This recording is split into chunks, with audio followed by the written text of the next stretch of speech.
Are you a brewhead? I'm a brewhead. Are you a brewhead? I'm a brewhead. Y'all are brewheads? Yeah, we brewheads. So pour a glass of craft beer, we can do this. Yeah. What's good, y'all? This is Cee, Certified Brewhead, and welcome to episode 112 of Beer and Other Shit, the podcast Adjunct series. This evening, we have a fantastic episode, as always. I've been looking forward to doing this one, and you'll understand why once we get into it. However, right before we get started, of course, this episode is brought to you once again by Manscaped. It is, we're recording this the Black Friday Eve, and of course, this is the perfect time for, for deals, mate. So if you're looking to get yourself trimmed up or someone in your life to get trimmed up, you might want to hear what we have to say here, and these ad reads are actually usually pretty damn funny. So, this holiday season, I'll be giving thanks to our friends over at Manscaped. Everyone loves turkey and stuffing, but you'll be looking like dessert with the help of Manscaped's Performance Package 4.0. The leaders in below-the-waist grooming have blessed you with the ultimate Thanksgiving dinner topic. Tell your in-laws about the new cutting-edge ball trimmer and gift yourself or the man in your life the ultimate men's hygiene bundle. Trim your pumpkins by going to manscaped.com and use the code BAOS for free shipping and 20% off. And I actually think it's 25% off. We worked with Manscaped last year. They have been super cool. Reached back out again to do some stuff this year. I've been using it ever since. Maybe that's TMI, but, we're all about it. So, think your holiday spread is good. It's time to give thanks to the Manscaped Performance Package 4.0, or as I like to call it, the perfect package for your package. This is him right here. Inside, you'll find their Lawnmower 4.0 trimmer, Weed Whacker, which is the nose hair thing, which I also use all the time. Super handy for keeping yourself trimmed up. I hate long-ass ear hairs. It's so gross. Crop Preserver and Bowl Deodorant. So that's these bad boys. It's a little deodorant things. And a travel bag to hold your goodies. Oh, Reviver Toner. I guess that's that. Yeah, boom. Think of it as a cornucopia for your bowls. Their Lawnmower 4.0 trimmer features a cutting-edge ceramic blade, that's a little white bad boy right there, to reduce grooming accidents thanks to their advanced skin-safe technology. It also gives you the ability to turn the 4000K LED spotlight on and off when needed for a more precise shave. Look at that right there, mate. Ooh, ready to go. Plus, it's waterproof. The Performance Package 4.0 also includes the Weed Whacker to chop your worst weeds up on top of your nose and ear. There we go. This nose and ear hair trimmer uses a 9,000 RPM motor powered 360-degree rotary dual blade system to provide proprietary skin-safe technology which helps prevent nicks, snags, and tugs in those delicate holes.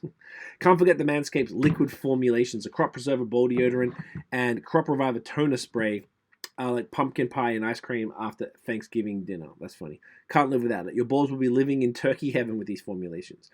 As if this wasn't enough, it's time to do the dishes with Manscaped shower products. That's these bad boys right here. Lather some of Manscaped's refined body wash. Is this the body wash? Yes, it is. Boom. I haven't tried these yet. Fuck, I lost where I'm at. God damn it. On their brand new signature body buffer, which is the little, what's this thing called? This guy, like a little scrubber thing. Loving it. And give yourself the lather and rinse your body deserves. Lose the loofah and exfoliate your mates. No hygiene routine is complete without the Manscaped signature deodorant as well, which is, oh shit, hold on the computer there. This guy. Boom. A couple of swipes of this and you'll be feeling oh so crisp. Gifting Manscaped is the ultimate hack to become the family favorite. So you get 20% off, but once again, I think it's pretty sure it's 25 for Black Friday specifically. And free shipping with the code BAOS at manscaped.com. That's 20% off with free shipping at manscaped.com. Code BAOS. Be thankful this holiday season for the best gift of all from Manscaped. Your balls will thank you as always. And with that, what we're going to do is get the podcast started. So, like I said, this was a part I've been wanting to do. We connected about 4 years ago. And I was very surprised recently, pleasantly surprised, when I visited the brewery, and I was just so incredibly impressed with everything that I was seeing.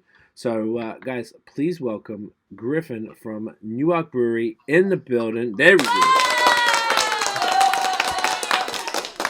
How you doing, brother? Yeah, pretty good. How about you? Fantastic. Thank you for hanging out, man. Like I said, keen that we finally got to connect. Like I said, we connected. Like we were trying to figure it out beforehand. It must have been like 4 years ago. And yeah, what has changed? Lots has been happening in your world from what I can see, which is great. Oh shit, we lost him. Griffin is gonna call back in a second. Yes, when we connected, it was back when, and this is something big we're going to be talking about.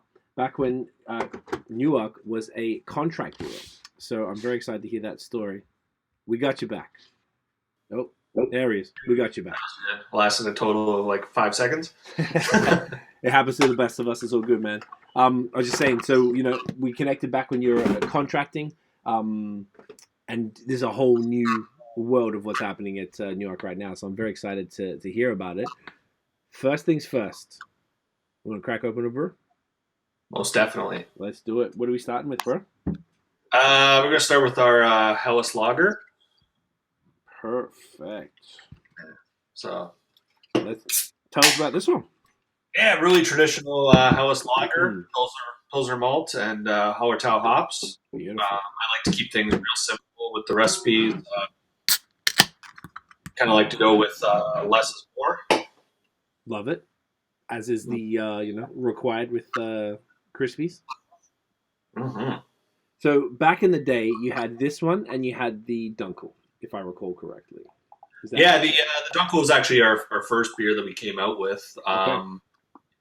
I was a big fan of the style, and especially in the fall, that was kind of my go-to. And finding options outside of pretty much Erdinger in the LCBO was next to none at the time. So I figured there was a nice niche there that people weren't really tapping into. So yeah, that was the original focus I wanted to do. I think that's super interesting because I feel like for a newer brewery, particularly a brewery that was contracting at the time, to come out with a Dunkel is a unique option. How was it received? Really well. We actually so we launched our first brew in March of 2019. So we were just strictly in bars and restaurants, and we got a lot of positive feedback on. Okay, it's looking pretty dark, but it doesn't taste heavy or anything like that. So right. That's the common misconception with a lot of kind of mainstream drinkers.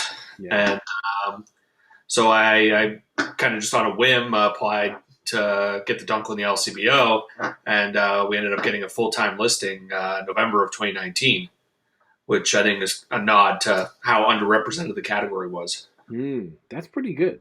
Like that sort of turnaround is quite fast for something like that. So and for a style like that too, I think that's a great point. So that's looking at the Helles right there, man. Cheers, great to connect. Yeah, cheers. Fantastic. Tell us about the beer.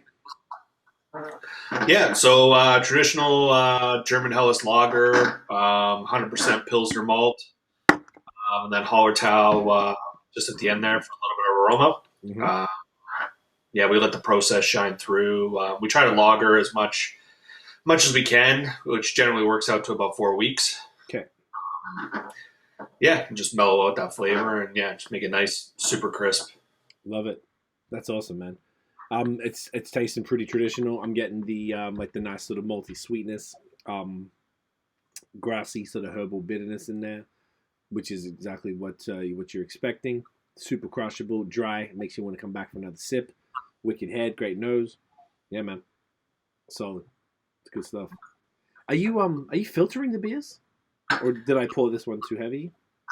Yeah, we don't filter right now, or well, we do filter like pretty loosely, so Gotcha. There's some stuff that settles out, but yeah, I like keeping all that flavor in there. Hey, man, I'm with it. Yeah, I prefer the leave everything in, all the flavor in. I'm here for it, dude. So this is great. So back when like you said, you had this one and you had the Dunkel. You obviously kept both of those recipes, which is great. The Dunkel still in LCBOs, still just in distro? Yeah. We're still in the LCBO.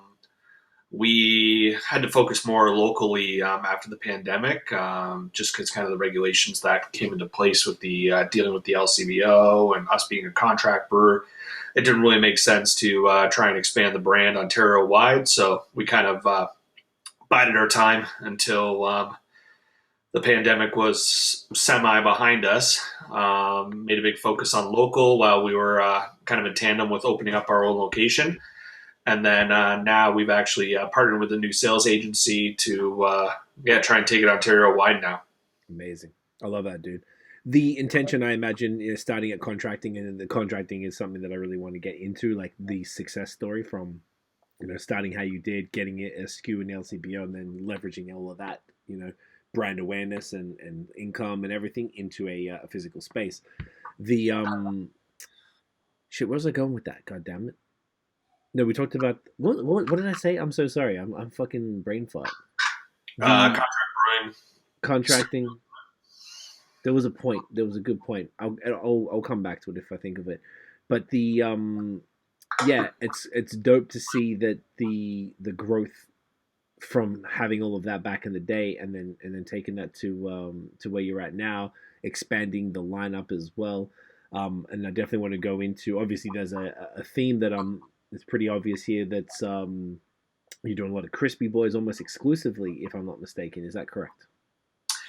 We do German and Belgian. So, German and Belgian. like most of our distributed products are German brands, but we do some smaller batch Belgian stuff. And Cool. I do eventually want to get into having a barrel program to do some traditional lambic and goes and venture down that territory. Fun, man. That's awesome. Okay, big goals. So let's take it back to the beginning. I want to hear the story of how you personally discovered craft beer, and then how that beer journey led you into starting your own business. Yeah, so I actually have a degree in biochemistry. So I graduated in 2012 from Brock, worked in the pharmaceutical industry for a bit.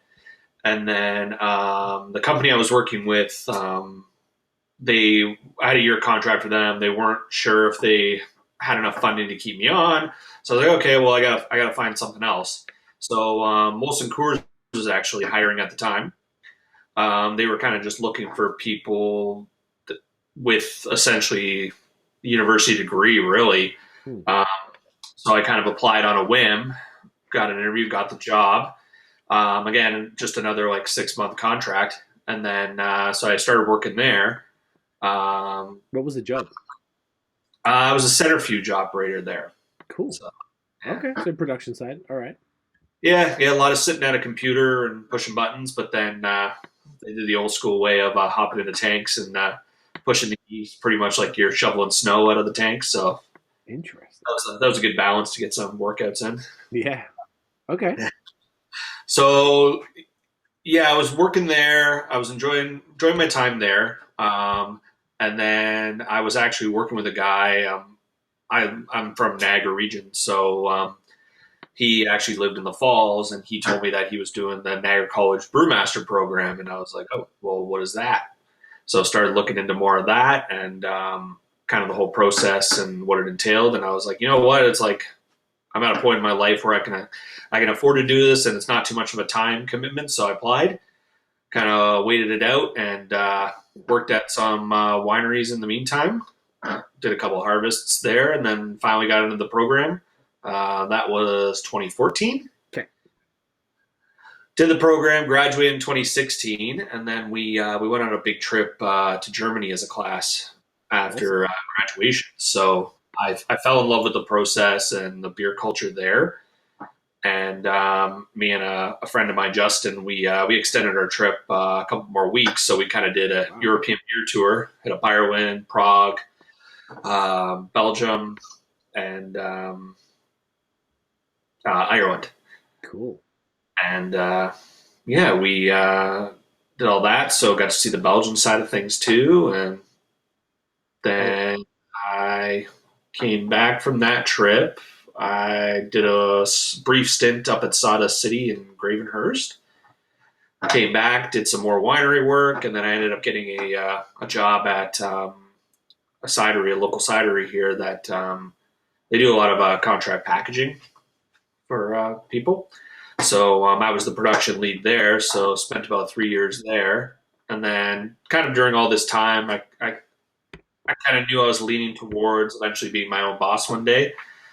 and then came up with the idea of kind of focusing on traditional European style beer. Ooh, lost him again. Hopefully, this is just a temporary thing. I love hearing that story, though. I want to go to Belgium and Germany, man. We got you. All right. That's all good. Focusing on the European style beers, and then kind of taking a bit of a left turn when kind of everybody's going right towards more hoppy, more kind of outrageous, and see kind of testing the limits of beers. So I wanted to focus on just bringing good, fresh European style beers to Canadians, and they don't have to have beer that's been sitting on a shipping container for 3 months, right? Of course. Which is always one of the downsides of sort of, being over here and the LCBO rules, as far as, if they're not in a shipping container, they're in a warehouse, arguably probably not stored at the temperature they need to be.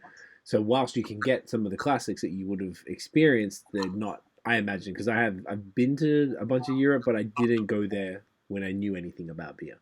So I didn't get to experience, Pilsner Urquell fresh from the source or anything like that. Like, I imagine it's like night and day from what you would have had there to what we get here.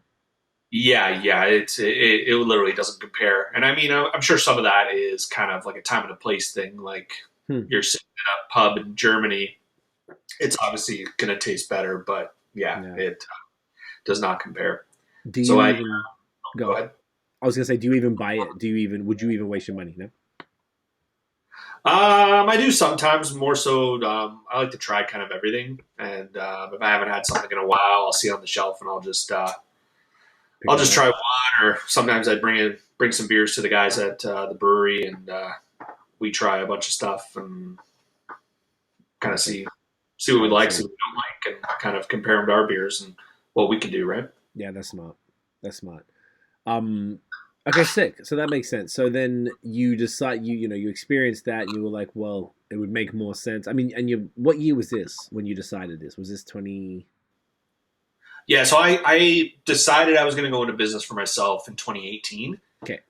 And I decided, I was like, you know what? I kind of hemmed and hawed for a few months, and I was like, you know what? I'm like, I just need to jump at it and just start, and then I can kind of learn as I go. And then at least I'm moving in the right direction, right? So, Gotcha.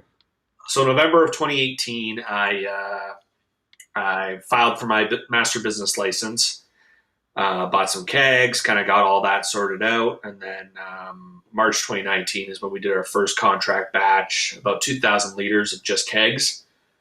What'd you do that out of? Taps Brewhouse in Niagara Falls. Okay, I don't think I've been there, but I've heard of it. Cool. Yeah, they're a brew pub, and they do a little bit of contract for people, and they were really the only people that were kind of below 3,500 liters per a batch, and didn't really expect yearly minimums, right? So I was like, well, okay, this is kind of like a low risk spot. I can try it out, and it worked out. Perfect. Okay.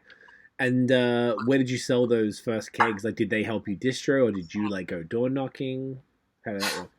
Yeah, I would be working full time Monday to Friday, and then I'd kind of set up meetings with bars and restaurants on the side. Okay. Meet with them. Well, it's kind of a nightmare because what restaurant wants to meet at like 6 o'clock on a Thursday or Wednesday, right? Like that's dinner time. So, but I didn't have the luxury of being able to meet like at 3 o'clock in the afternoon because I was, trying to make a living still. So, of course. Yeah, so we had a few local licensees pick us up, and then my boss actually. Oh, go ahead. That was just the Dunkel, right? Back then. Yeah, just the Dunkel. Gotcha. Yeah, we didn't expand to the Hellas until we went into cans with the Dunkel. So it was actually my boss at the time that recommended. He's like, "Why don't you just do cans?" He's like, "Just try it. Like, there's these types of cans you can get. Like, they're pretty low order minimums. You can try it out, and just go for it." So I was like, "Okay, fine, I'll go for it." It's a good guy. Yeah, and then I went and looked at kind of the LCBO and that whole process, how it worked, and it was like, okay, well, I can apply for nothing, and I'll just see. And it's like the worst thing they can say is no, right? So I was like, all right, well, I got a tasting, and then I found out that I was getting launched into 128 stores. And that was right as you already got cans done, or did you come in with like a keg to do the tasting? What did I do? I think I had some sample cans made up actually. So I packaged some with my beer wand and Nice. that and the LCBO because I used the can seamer at my work. Right. That's Yeah. smart. Hustler. I like that. So once you got the LCBO listening, you're like, all right, now I got to do some serious runs. Yeah, because that was 128 stores and 256 cases. Okay, 2 per store. All right, so you're like, I need to. What size batch would that be? So some quick math: 256 times 11.352.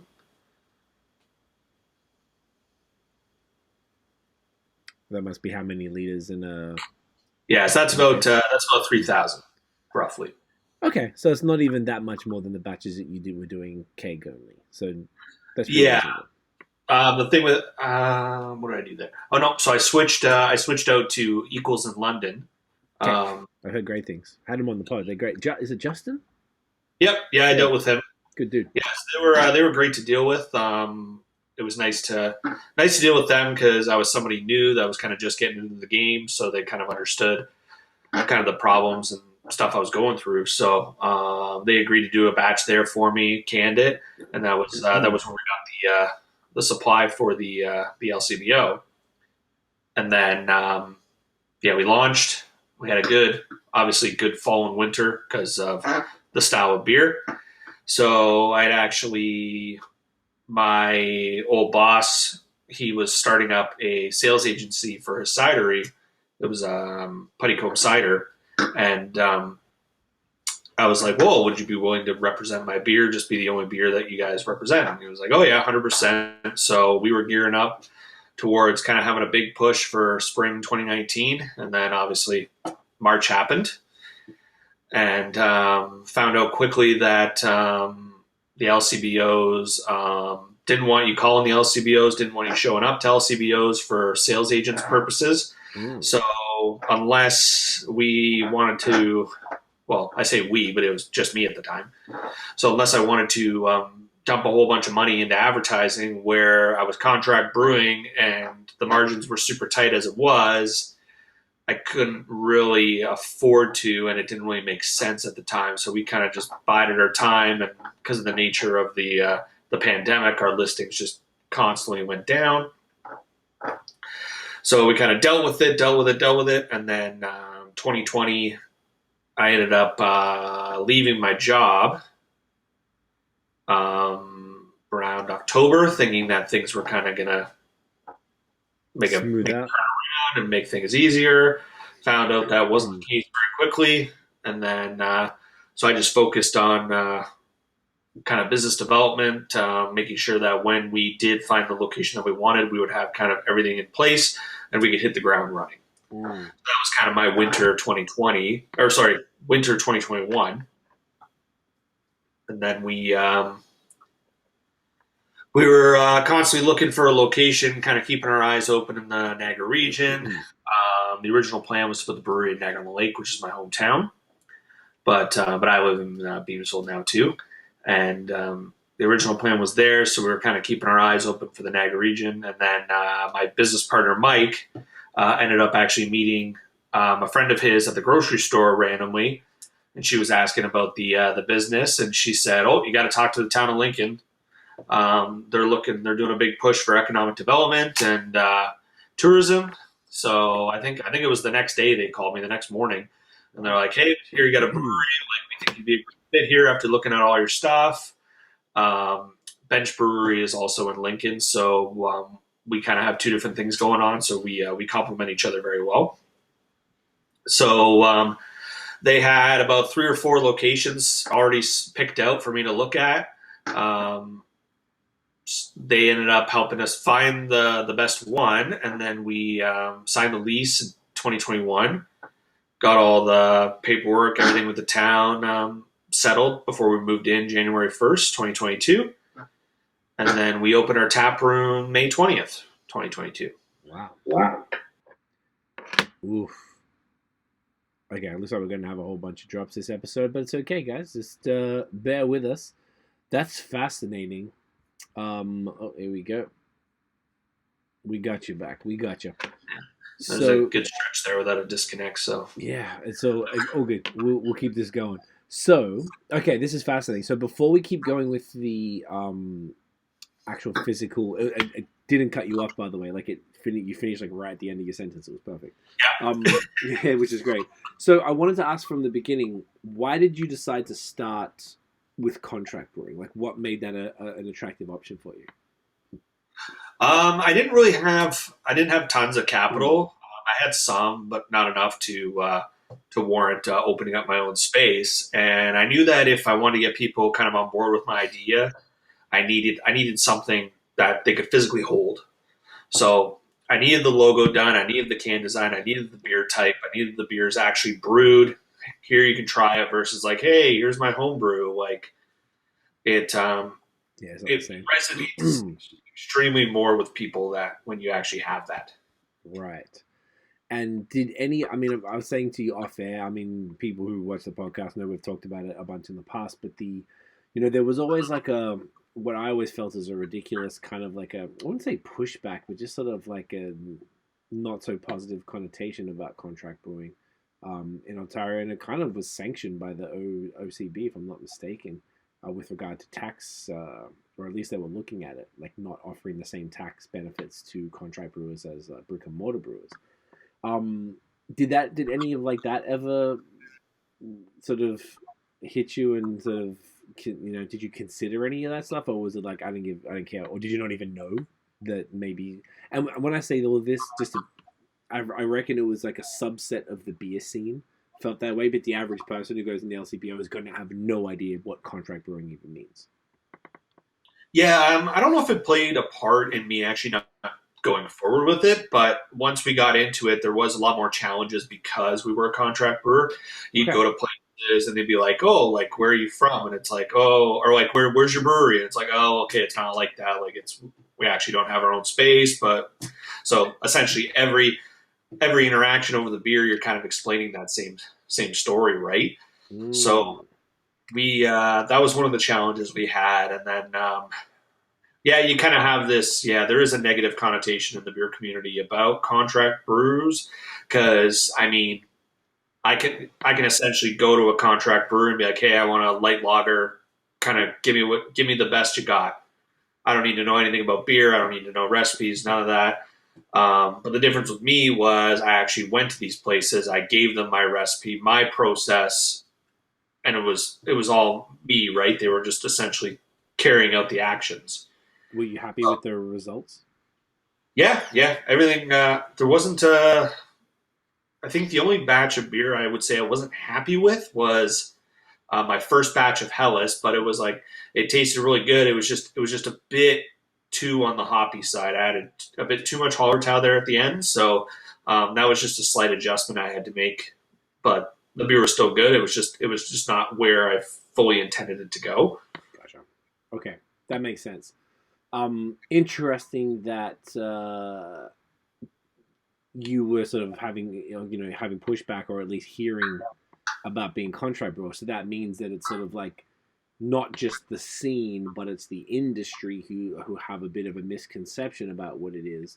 I imagine it was like bars and restaurants that would be questioning you, and they would some of them be like, "Oh no, I'm not gonna." Like, did any of them make the decision not to stock you because you were contracting?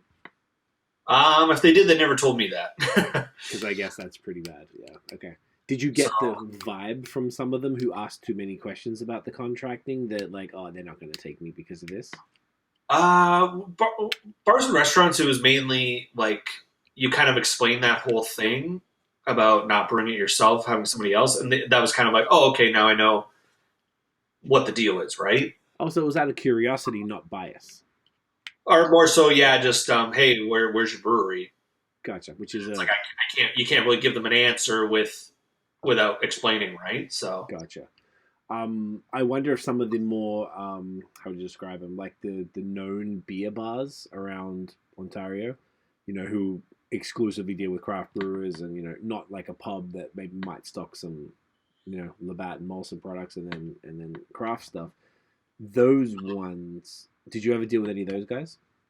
yeah, so we one of our better customers is actually Iggy's in Font Hill. So they strictly do craft beer and kind of always change things up. And Dope. they were one of our best licensees there for a while because I remember dropping off 2 30-liter kegs for them, and they tapped them, and I think the first two like lasted a day. It Damn, was wild. Yeah, so my that's my awesome. wife's friend ended up going in there and was like, "Oh, they already said they ran out of Newark," and I'm like, "Holy shit, they just tapped it yesterday." That's awesome, man. Okay, that's good then, because I was sort of maybe thinking that it would be pushback for it, but it was more a lack of understanding. That's encouraging then. And maybe I was even thinking, like the time. To be fair, the time frame when everyone there was a thing. Obviously, you were involved in beer back then, like 2015, 16, 17 or so. Were really pushing back because there was this misconception that the only, like you said, anybody can go to a brewer and be like, hey, go to Equals, go to Brunswick, go to Common Good or whatever. Be like, hey, I want to do this beer, this style. Help me with a logo and a name. Boom, anybody can do it. And there was always the word marketing companies was thrown around. Um, and that was a very negative thing in beer, probably coming from a place of beer is a protective industry that people are very, very passionate, as you know. Like, and then they were worried about maybe not outsiders in that way, but just like people who didn't really care about beer, and they were just in it for the money, like you get into beer just for money anyway. Um, Yeah. Getting into it for the wrong reasons, so people got protective about it to the point where it was a little bit silly. But now that you explain the timeline, I think you kind of like missed, like you skipped that era, which is good to hear. Yeah. Okay, sick. Second thing was, so I want to ask about why contract brewing and how, just before we get into the actual brewery itself and sort of what's happening there, like, how do you feel that contract brewing helped you get to where you're at? Like, was it absolutely essential? Like, you could not have done it without it? Like, and if that's the case, what were the pros and cons of all the different things along the way? Aside, you talked about the brief things where you had to explain it, but yeah, how do you feel about that? So there's a few things. So alluded to earlier the kind of having something that's concrete in your hand. Hey, I've actually have this. We have some sales. Big thing was having an LCBO listed product. Right. So having that was definitely a plus versus I think I had a couple conversations with people prior to actually having the product and kind of trying to pitch them my idea, and it's just tough when you don't have anything to put in front of them. So Gotcha. that was a big plus. The other plus was that when we actually went to open up our bricks and mortar spot, we had three years of financials we could show the bank.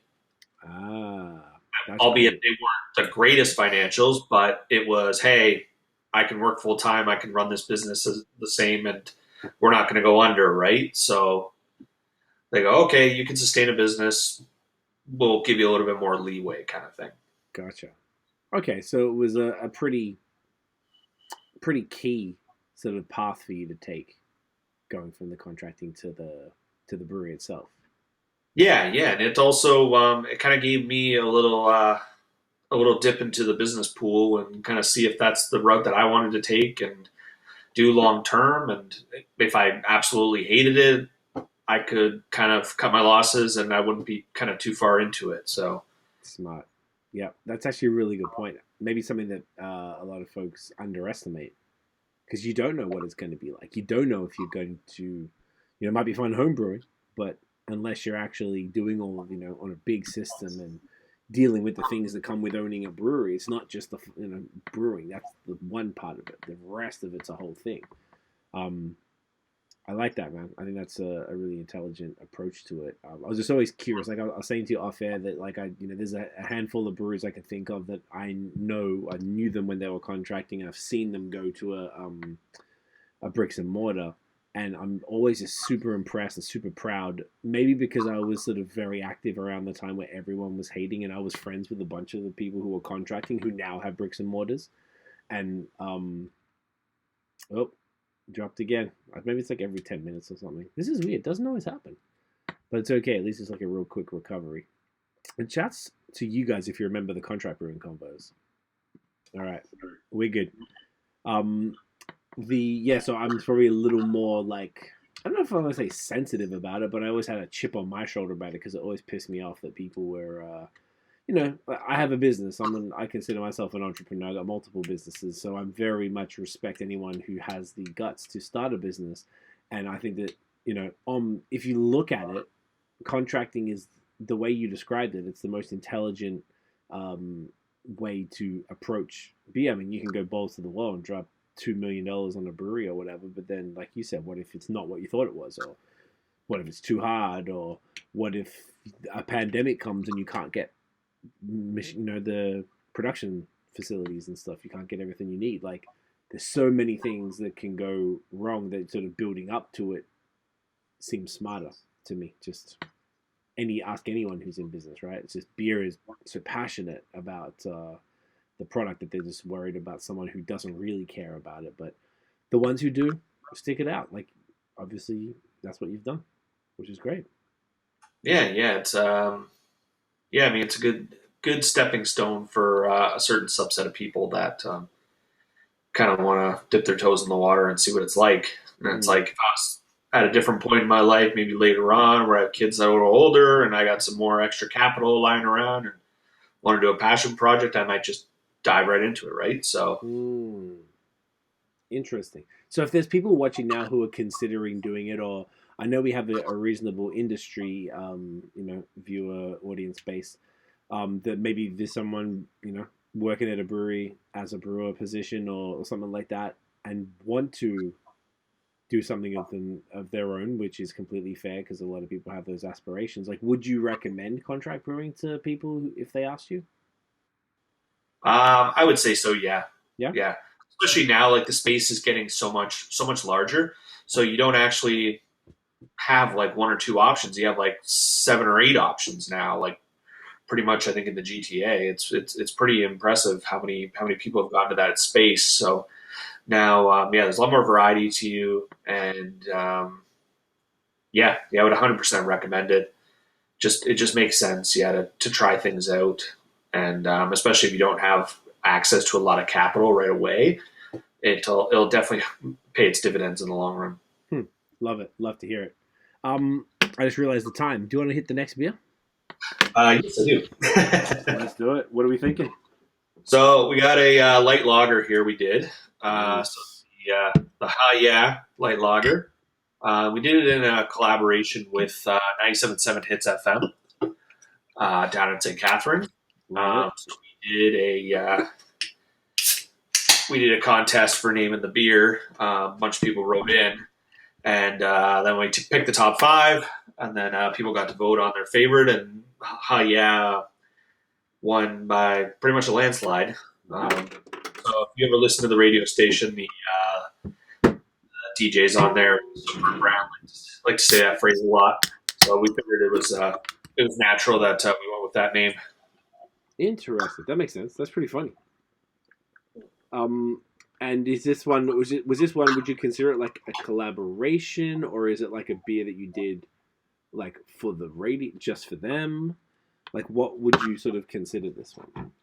Yeah, I would say it's a bit of both. So we did it in collaboration with them, but because their parent company is Bell Media, they don't want to kind of associate directly with a beer. So we kind of had to get creative. If you see on the back, we don't actually say like 97.7. Their logo's not on the can, but we used kind of some of their styles and made it super obvious that that was the partnership there. Gotcha. So it's like a cheat. Okay, that's really smart though, man. How did that one come about? We got approached by them and just about doing kind of radio advertising, and we had gotten to the private label space with a baseball team out in Welland, the Welland Jackfish. So we developed a brand with them, the Jackfish Pond Water Lager. So we served that beer at the stadium, and we had a lot of success with that. So we decided that we would just pitch the idea to them about doing something together and doing kind of a co-branded beer, and they jumped on it. They were super excited, and Soper and Brown were excited. So just it was a natural fit. Helped coincide with the launch of our brewery, so kind of gave us a good jump start. So yeah, all in all, it was a great partnership. Here for it. Cheers, brother.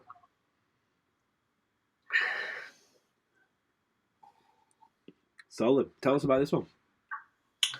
Yeah, so it's 4% light lager.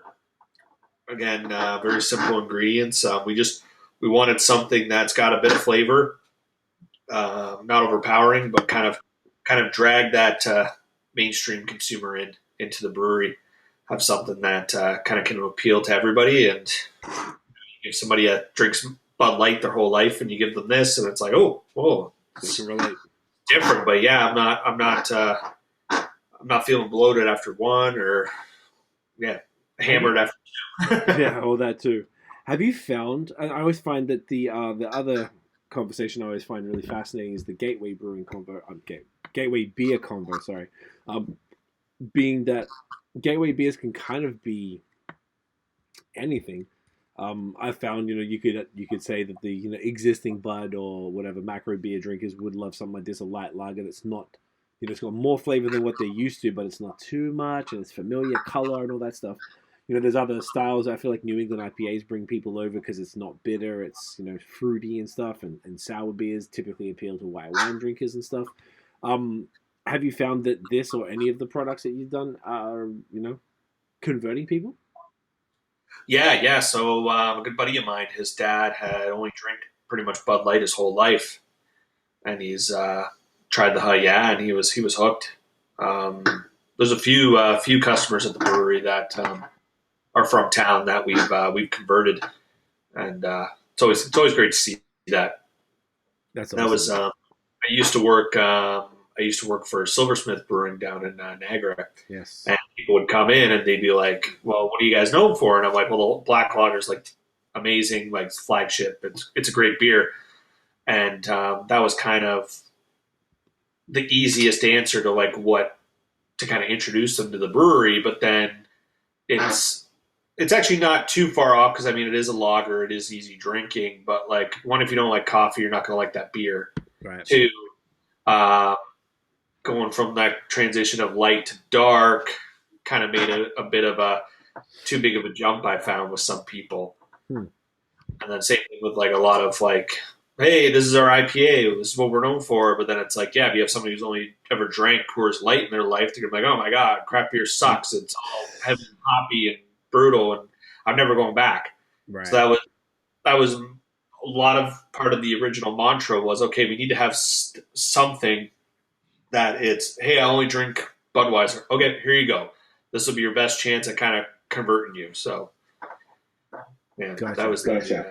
That was the thesis behind the Helles and the Huhh Yeah. I like that. Either of these, I mean, obviously the Helles is would you say flagship, but is the Huhh Yeah, is that a regular? Yeah, Huhh Yeah is a regular. I would probably say our Dunkel, if I had to pick a flagship, would be the flagship. Okay. Just because it is the one that we distribute in the LCBO, where I started. So yeah, I like to think of that one as the flagship. But the two kind of really go kind of hand in hand, because you kind of have the light and the dark. Gotcha. No, that makes sense. Yeah. Okay, sick. So then, skipping back to the story, you got the keys January 1st, and then you opened in May. So it's only been open for 6 months, the actual brewery. Yeah. Okay. May 20th, yeah. So just over 6 months. That's a pretty quick build out, eh? 5 months? Yeah, I basically had our fermenters kind of waiting in, funny enough, our landlord's other property that was vacant. We were storing them there until we got the keys on the first. Moved those over. Basically, I signed a lease in July of 2021. So I basically had all that time knowing, okay, I know where they're going. I know which equipment we need. So just getting everything in line to be like, okay, which day can you deliver? First week of January, awesome. Lined everybody up, and yeah, we had a little bit of delays, but yeah, we got in time for May 2 for us. That's awesome. Cut off again, but it's okay, guys. We push on. It sounds like every 10 minutes. That's hilarious. What an interesting tech glitch. This is hilarious. It's like every 10 minutes, like almost on the money. Is it? Yeah. I wonder why. I've never had this before. It's entertaining, but because you call them right back, it's like 10 seconds between it. I love it. So, when you opened, so I had this one I wanted to tell you before. So we were at, my girlfriend has a who's she co-founded the podcast with me and she produces it and everything, but she has a wine account and like an Instagram account. So we always go to Niagara. We used to live in Montreal, which would have been when we met. Now we're out here in Hamilton.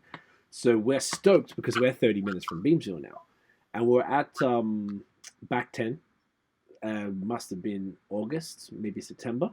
And we knew them back in the day. Do you know them, Back 10 Sellers? You familiar?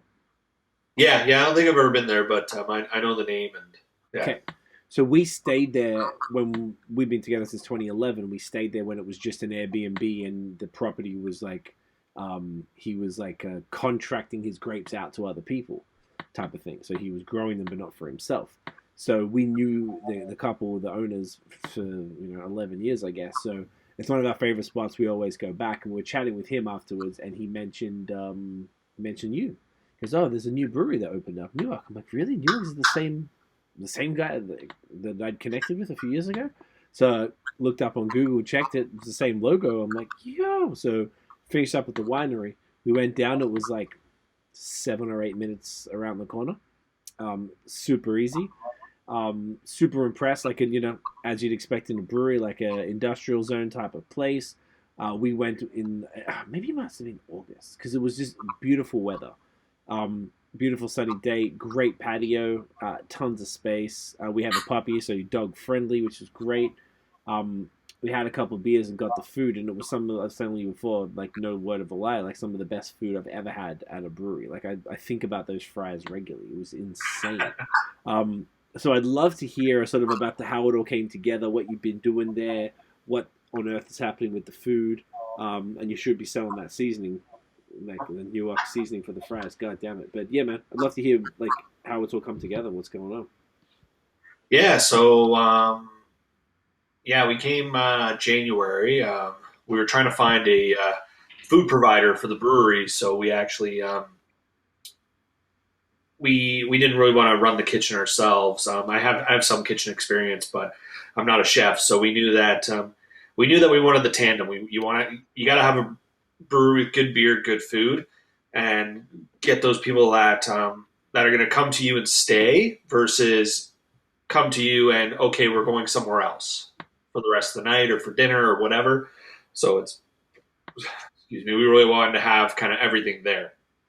So we had a few people kind of expressed some interest, dropped out, couldn't really get the vision, even though we had the space already and kind of had mocked up plans and stuff like that. But it wasn't, you couldn't really get across kind of the magnitude of what we wanted to do. So I ended up making a post on a Facebook group, I believe is, restaurants group for Niagara. And I was like, hey, Newark Brewing, looking for a couple, like a chef or a food truck or something to come in, be kind of a permanent resident with us, but run the food program here.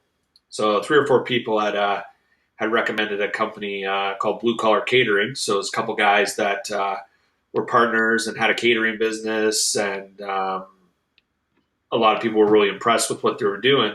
So I gave them a call, said, hey, if you guys are interested, this is what we're planning to do. If you're interested, we can kind of have a conversation about it. They're like, yep, for sure. So we shot the shit for a bit, got along really well with the 2 guys, me and Mike, and my business partner. and then decided that they were going to be the ones that were going to come on board with us. Dope. So, yeah, they were helping us out with a bit of the renovations, got the kitchen going. I kind of gave them my general idea for what I wanted the food to kind of be, but I gave them pretty much the freedom to do what they want. And they came up with, we like to call it an international eclectic menu. So we have a few kind of traditional European dishes. We have schnitzel, we got bratwurst, we got soft pretzels, things like that. And then we did a Oktoberfest event as well. So we had like very traditional Oktoberfest food there, Black Forest cake, half chicken dinners. Damn. Yeah. So they've been really knocking the food out of the park. And yeah, everybody that comes raves about the food. So That's awesome, man. It really complemented I felt like it was well. That wasn't the answer I expected, by the way, which is even cooler because they would have really had to figure out a menu that complemented the styles of beers that you're making. And you're exactly right that instead of people coming from a beer, for one beer and going somewhere else, like we didn't have any plans to go anywhere else, but we were like, oh, we're already out in Niagara. We've been to a winery. Let's go to a brewery, and it was somewhere new. We hadn't checked it out, and having the food, stayed around for two, maybe I can't remember if it was a third beer, because the food was good. The sun was shining. We were just chilling. It was just a great time. That's super smart, man. It's all of that really plays into it. And I feel like in this day and age, like you do have to deliver that experience to people who are coming by. Or as why else would they sort of stop by? So not only if you're into this style of beer, which I imagine most people would be, it's some great, well-made stuff as well. You serve them like kind of in a stein, if I'm not mistaken, or at least like a handled. Yeah, we got dimpled steins, very traditional of Munich. Well, we did get the liter ones for Oktoberfest, but we just do the pint ones for everyday service. So we have those for our German brands, and then our Belgian brands, we have a stemmed goblet, and then we have this glass. We actually got a Tiku glass there for one of our clients, so we keep a few of these in the tap room for any specialty beers we do. Very cool, man. Yeah, it's a vibe. So I mean, like we sat outside. I know it was a beautiful day, so I think everyone was outside. So inside, like, are you obviously that's what's popping right now for the next like 6 months or so. Is there any sort of like, are you doing any? You guys do regular events or what's the vibe on the inside? I guess it's just exactly the same thing. It's just you're switching over to like winter, so there'll probably just be different food menu and. Yeah, we haven't migrated from the original food menu yet, but that will be coming. We're going to do a fall, well, I guess pretty much a winter menu now. Kind of change things up a bit, but we'll keep some of the staples that people keep wanting to come back to. Yeah, so we got about 50 seats inside. Our patio held about 100, so just about half. And then we do trivia every Thursday night, unless we have like a private event or a party or something we got to take care of. So we might kind of move trivia around need be. But trivia is pretty 95% of the time on Thursday nights. Okay. And people love that event. Every night it's pretty much a full house, so people go nuts for trivia, which is awesome. That is awesome. Yeah, there's I see it's a pretty common thing in I'm from Australia. People that love trivia. Pub trivia was like the whole like people lost their shit over that. That's dope. Oh, yeah. So as far as like the styles of beer that you're making, coming back to that. So you said German and Belgian. Talk us through some of the stuff that you've done so far. Like what did you launch with? Obviously we're drinking 4 different beers in cans tonight, so that means there's multiple different products in cans. Obviously you've expanded that can inventory and stuff. Like, yeah, tell us about some of the stuff you've done and some of the stuff you're planning to do and the direction that's going. Yeah, so we have 4 core brands. So we have our Helles and our Dunkel that we're trying tonight, and then we also have a couple Belgian beers. So we have a Belgian Wit, as well as a Belgian Double. So it was with the Belgian brands too. It was it was stuff I like to drink, and then that was underrepresented in the craft beer market. So like Belgian wit at the time, you had Hoegaarden, you got Shock Top, and then it's like Blanche de Chambly, and that was like pretty much it. Yeah. And so having one of those was definitely always on my core four, and but having a version that was not so sweet, but more just kind of a subtle citrus flavor and weedy bread. Well, we hit that 10-minute mark. There we are. Look at you. Ecan, what's going on, buddy? You gotta sort your shit out, fam. Interesting to read the Belgian wit, though. Yeah, you're right. It's 10 minutes. I don't know why the heck that's happening. Yeah, it's very strange. I thought it was because I wasn't moving my mouse, so I would do it kind of periodically. But yeah, it's all good. It's not much of an interference. So you got you make a good point that there isn't many Belgian wits, so that's actually a really good point. I feel like doubles or double, you're right. I'm always pronouncing it wrong. Are a little more common than maybe a wit, but still not super common. Yeah, and that was a style I liked. But then the styles that are kind of commercially available are more on the kind of 7%, 8% range. So I wanted to take it a step back and be like, hey, I think there's a more kind of drinkable. Well, I mean, they are drinkable, but like, hey, I can have two of these without falling off my chair, kind of thing, right? So, Gotcha. So ours is about 6%. Okay, perfect. So those would be the four core brands that Helles, Dunkel, Wit, Double. Those were the four that you opened with. Yeah, those are the core four. Still our core four, and then we have some seasonals we've done. So the peach season, we added peaches to our Helles, Nice. which complemented the beer very well. So we did a bit of that on draft, but mostly in cans. Mm-hmm. And then Oktoberfest, we had to brew an Oktoberfest beer, so we did a Märzen at the end of September there, and a lot of people are coming up to me telling me that that's their new favorite. So interesting. Is that going to be a regular, or I guess that's just you get knock that bad boy out every September? Yeah, I think it'll be a 1 year one-off, but we'll always make sure to brew a lot of it. It's a good idea. I feel like they've been getting more popular, though. I feel like I saw quite a few breweries do fest beers this year, more than normal, which made me very happy because they're phenomenal.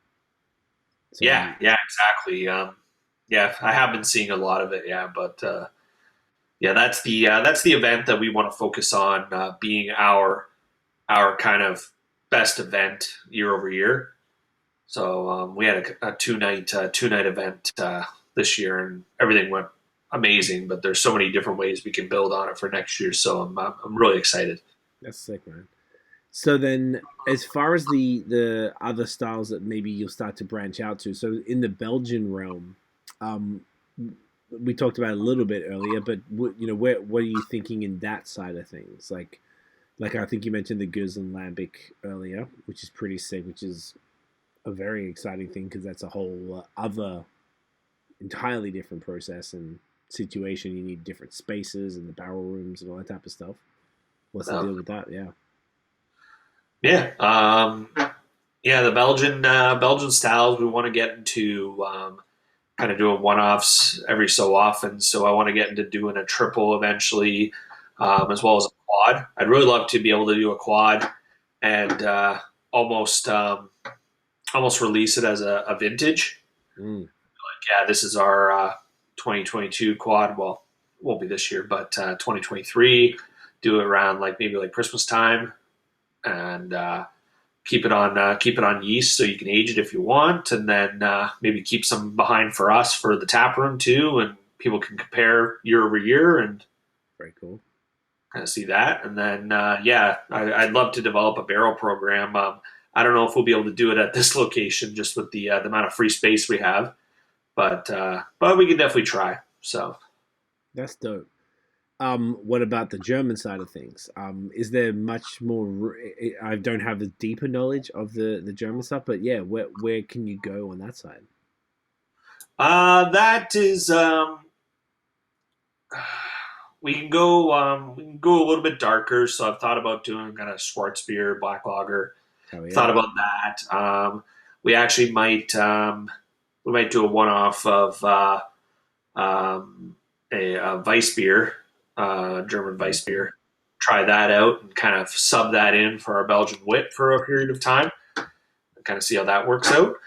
Um, I'd one of the other beers I enjoy. I can't even remember the name because you look at the bottle and you can't even really tell. It's a Doppelbock that's pretty common in the LCBO around Christmas time, and yeah, I'd love to brew one of those and just silky smooth, chocolatey, toasty, and just amazing. So Very cool. yeah. Okay. So that's the direction for that side. Now, is there ever anything like, would you ever sort of tap into the IPA side of things or stouts, sours, anything like that? Or are you pretty much not really going there? Sours, I thought about doing like a Berliner Weiss, Okay. so we may try that at some point. Um, also, we do. I want to get into having a experimental system where it's kind of doesn't necessarily have to be on brand. It's just kind of whatever the brewery people want to do, and they can get creative. And at the end of the day, it's we got 200 liters of something, and just try it out and do some fun batches and see where things go. And if it ends up like having a really good reception, we can do a bigger batch down the line, right? So Mm, that's smart. So that allows you to kind of move outside of those sort of boundaries that you've set, which is smart to set them in the first place. But the German Belgian world, you're able to be like, okay, well now we can do a 10% stout on 200 liters or something like that, or a nice 7% hazy IPA or some shit. yeah, and is the world really ready for another IPA? I mean, who at this point, yeah, man, that's a good point. I was gonna ask though, like that's a great, everyone's doing them these days, and it's almost like there's like almost like an expectation that like you're going to do it. So do you ever have anyone come in or just in general ask, oh, look at the menu, like where's the IPAs or anything, or is it not really? People come there knowing what you do. Some people do. So we actually partner with a local guy to contract brew his stuff. So he makes an IPA with us on site, and his brand's called Off the Hop IPA. And so we keep him like so far religiously as a guest tap. So that way, yeah, there is that option that if somebody goes, oh well, I only drink IPA. Well, it's like, well, here you go, we got one. Here's one for you. See, that's cool. That's a good way around it, and that's full circle moment. You know, the started contracting, and now you're helping out the next generation. That's Yeah, awesome. Dude. my boss at Puttycombe Cider, he like really helped and get me going and helped me out with a lot of things. So it's a lot of paying it forward, right? So Very cool, and it's important, I think, as well. And in an industry like beer, it's not seen as a threat or crazy competition or anything, which I'm always very like. I think is very cool that it's you know the like you said, this is a great because the solution you're helping somebody out, you're filling up tanks that you're growing into, and you're also able to keep an IPA on the menu that doesn't carry the Newark brand, so you don't have to really worry too much about the integrity of the brand there. So like it's something else that's available on the list, so it's like a cool solution. yeah, exactly. And that's what made it easy for us to jump on board with that. So Yeah. Okay, that's dope. You always wondered if people sort of research when they before they come, or if they'd rock up to a brew. Like, there isn't a shit ton of breweries like you guys that sort of specialize in things that doesn't necessarily include the trendiest stuff or whatever. So I always sort of I was curious if that's how maybe people rock up and like, where's the IPAs, man? What's going on? Like, but at least you got something for them, and I would hope that people would do their research before they come and know what their what the vibe is. Like, obviously, not all breweries are the same, so it's important to suss that out beforehand. But yeah, man, that's cool. I like that. Yeah, I feel beer drinkers, especially craft beer drinkers, probably most people I meet, they're not really like hammered in on one style. They have some flexibility and they kind of like to try everything. Which is key. Yeah. I'm just trying to even think if that's. I feel like with all the lagers right now, they got lumped in a good way with the trendy stuff. Like it seemed, if you do on the trendy, you always talk about like lagers, like hazy IPAs, pastry stouts, smoothie sours, things like that are all kind of in this one little world, and lagers snuck their way in there. And I still think I imagine it's due to that's what. Oh, there's the 10 minutes. Yeah, I do like the Crispy Boys are in with the trendy stuff. But yeah, it's like they got the Crispies and they're like, okay, they got lumped in. I think that is helping people who may not have as much sort of an open mind maybe about styles and stuff. They're able to discover something because the breweries that they would go to would have lagers, and they come to a place like Newark and it'd be like, oh shit, like these are all like traditional. Let's learn something about it. They'll see something familiar and stuff. I think people who come up in beer now aren't how we don't do it the same way that we all came up in beer. I've heard people have told me, and I never thought about it. Like, imagine if you got into beer in 2022 and you think that smoothie sours with candy and all this crazy shit is normal and it's always been happening. And it really hasn't. So like they miss that typical thing where you start drinking lagers and you go to amber and you go to brown and porter and stout and then Belgian and then blah blah blah, and you move your way through all the stuff, and then you sort of taste everything. I think a lot of people skip that whole process, which is kind of where the question was coming from, to see what that vibe is, and maybe that's not everybody. Maybe it's just a real subset of the community. Yeah. If I had to guess, I would say probably a subset because I feel like going from, especially if you're like, you drink Bud Light your whole life and that's all you've ever known, really. And then all of a sudden going from one extreme to the other extreme, like I feel like sometimes, a lot of the time, it turns people off. I can see that. It's a lot to sort of take in depending on how open-minded you are. Like a lot of people like beer, but a lot of people don't understand really what these other things are, and they'll hear something, oh, IPAs are all bitter. I'm like, well, actually, no, it's not. Or they might think that all of this, clear yellow water beer is all grandpa stuff, and it's all like Budweiser. I'm like, no, it's not. It's all very new. Like this high is so different to the Helles. Yeah. I don't know if we really spoke on that enough. Like, there's so much flavor in this. For 4%, it's crazy. It definitely does not taste 4%, which is very impressive. That it goes like that. It's fantastic, man. How about next one? All right. So we'll go with the Märzen, the Oktoberfest. Hey, let's go. I'm excited for this one. Like I'm saying, this has been a style I drank a lot in the last couple of months. Just fortunately, there was a whole bunch of these around. Made me super happy. Tell us about this one. So, is that how you pronounce? Like you're saying Märzen, Marzen, with the two things over the A. That's how you say it? Yeah, Märzen. Yeah, okay. Yeah, so Märzen March beer. So they'd brew it in the cold March, store it until September for the Harvest Festival, Oktoberfest. Mm-hmm. And so actually, we're kind of going back and forth with which style we want to brew because for Oktoberfest, you can either go the Märzen route or the Fest beer route. So the Märzen's a little bit more amber in color, a little bit toasty, whereas the Fest beer is pretty much like a stronger Helles, essentially. Oh, okay.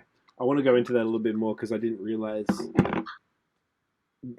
Once again, this has been fascinating for me to learn about all of these styles that I've been getting into. I didn't know that's the difference. So looking at that, I guess that's kind of like it's looking different in the camera than what it is in my hand. Yeah, yeah, I would say it's got like an amber, dark amber. Yeah, I would say that dark amber, really nice sort of off-white, like meringue head almost. Toffee. Caramel, It's a little roasty. Oof. Smells incredible. Cheers, bro. Cheers. Love it. Yeah, so at Newark, our brand is quality and tradition. So I was kind of hemming and hawing about which style we wanted to brew for the Oktoberfest. If we kind of wanted something a little bit closer to the Helles, or if we wanted to go kind of in between the Helles and the Dunkel. So we ended up landing on the Märzen, just because when you go traditional, that was very traditional, was the Märzen that was served at Oktoberfest. And then they switched it in 1990 for the Fest beer style, which I describe as essentially a stronger Helles, just because it appealed more to kind of the worldwide community. Interesting. Is the A, because this is 5.8, so yeah, the Fest beers are probably closer to 5. Yeah, pretty similar. Okay. Interesting. So they basically this was too hectic for the typical Oktoberfest crowd then. Yeah. I think that was what it was. That's just the lighter beer. Resonated a bit more with your kind of mainstream consumer. Interesting. Okay. And the Fest beer, so while it's stronger, is it like it's not like lagered as long? Like this is brewed in March, prepared for the Fest, the harvest? Like, is there? I wish we could have done that, but no. We brewed it at near the end of August, so it had probably about a good 4 weeks lagering. Okay. We actually packaged it. I believe it was the day before the festival. Okay, so it was like right, cutting it close. But yeah, might have been 2 days because then we had a day buffer there in case something went wrong. Hey man, smart, and look, it's as fresh as it can be, which is perfect. Yeah, I know. I really, really love this style. It's fantastic. How did it go down at the event? It was good. Yeah, we had Friday, Saturday. So we had live music. We had Stein holding competitions. We had features on our menu. We got 1 liter Steins in, so people could order a liter Steins. So I believe it was $30 to get in. That included your first 2 beers, so people could use their first 2 beer tokens for a liter Stein. Oh wow! So that was pretty neat. And then we had live music and had a best dressed competition. Albeit not that many people dressed up, but it was nice to see some people dressed up besides me and my family. Hey man, some people really get into this stuff.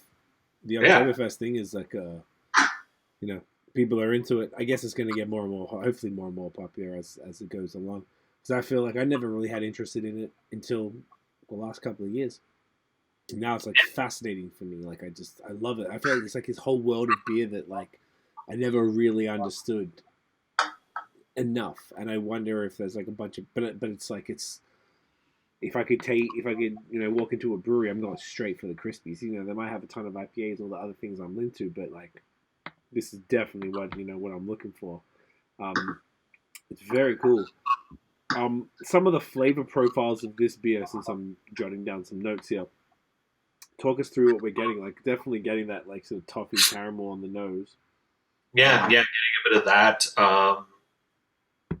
I kind of like to describe it as like the Dunkel, but you don't have the chocolate notes from the roasted malt, mm-hmm. and you just have a little bit easier drinking, just more so toasty, just a little toasty. Do you know the hops or anything in this one? So this one's just strictly bittering hops. Okay, and then Munich malt and Pilsner malt. Cool. We went a little bit more heavy on the Munich malt versus what we'd use in the Dunkel.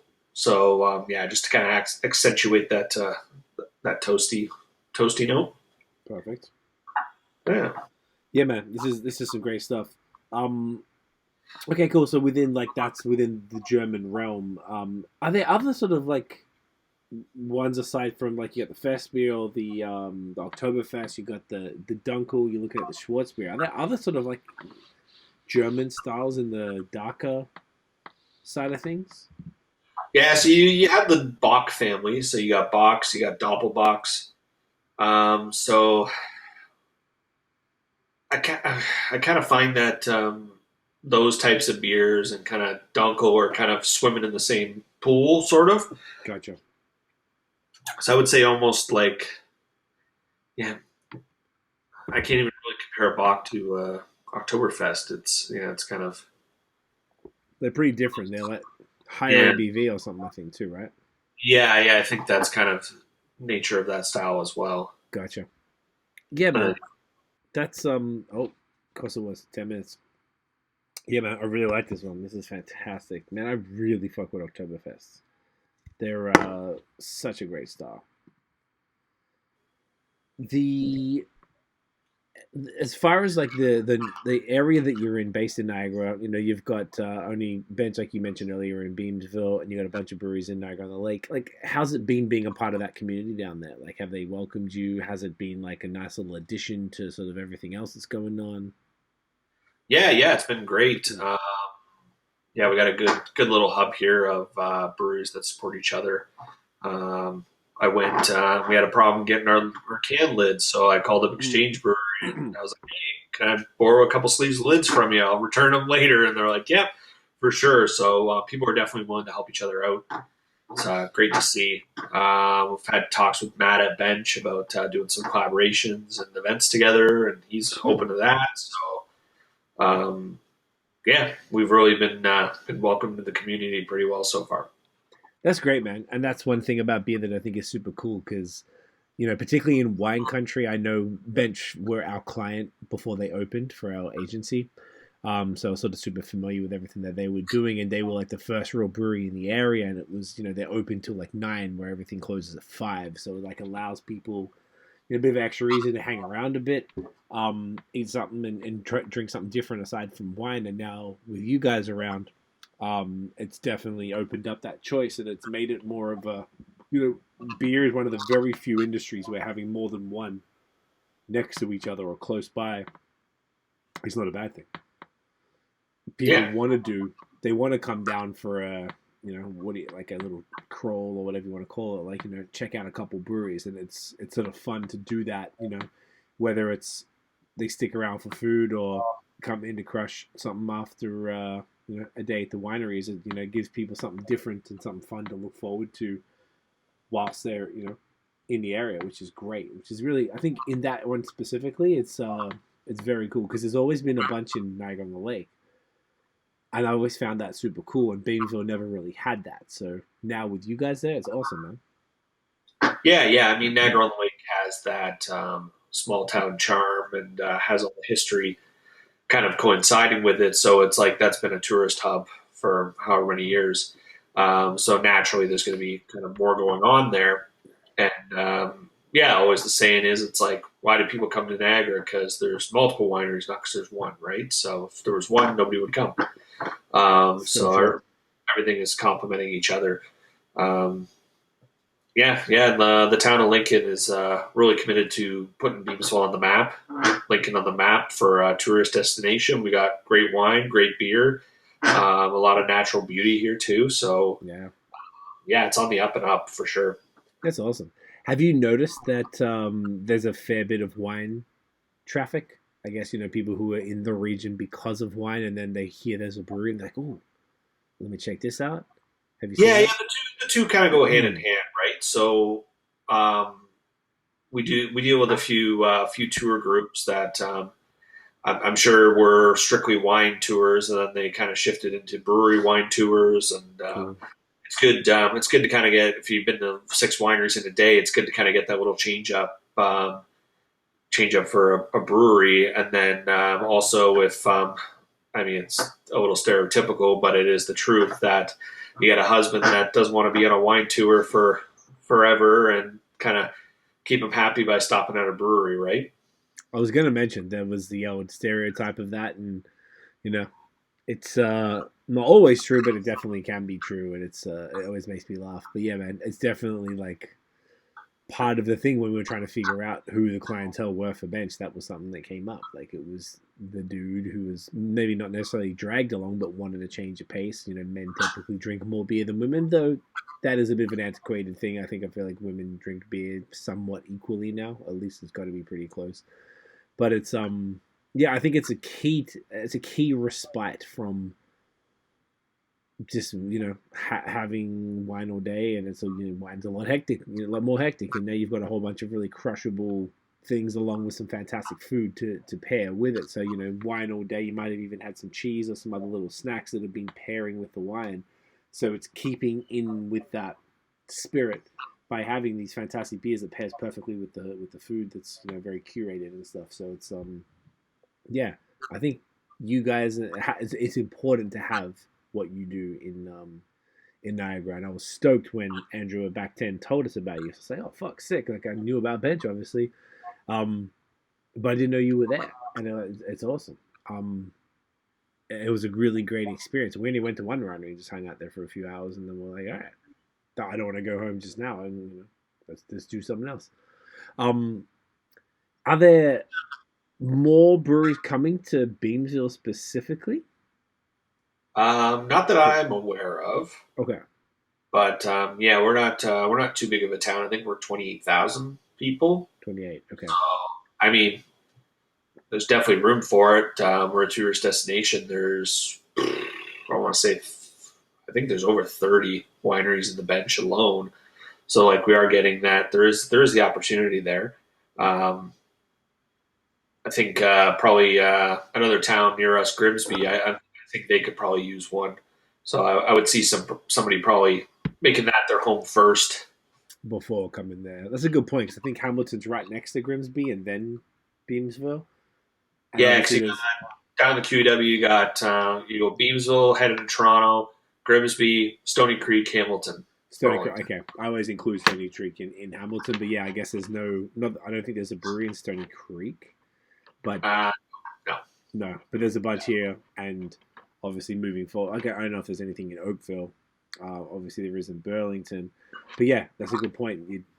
It'd be cool to make it this kind of like down the whole QEW, and you can just stop off at something, which is cool because I feel like it speaks to the fact that you're opening down there, and obviously you like you said you grew up in Niagara on the Lake, but the fact that you still chose to open a business there, obviously that was a business decision, not a personal decision, and it's great that you felt that it's a viable thing to have a business in like a brewery in Beamsville. I mean, obviously Ben's kicked that off a few years back, but it's cool that breweries weren't always situated right next to wineries. Like Napa Valley is not like Russian River is not too far from it, but it's not they're not like equal. There's like you go to wine regions for winery. I bet if you went to Burgundy in France or whatever, there's not going to be breweries all over the place type of thing. Like wine regions are there for what they are.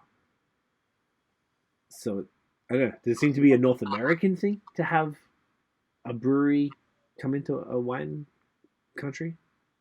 I think so, yeah. And like our area is very unique. 'Cause you can be in one portion of Beamsville and feel like you're in the middle of wine country.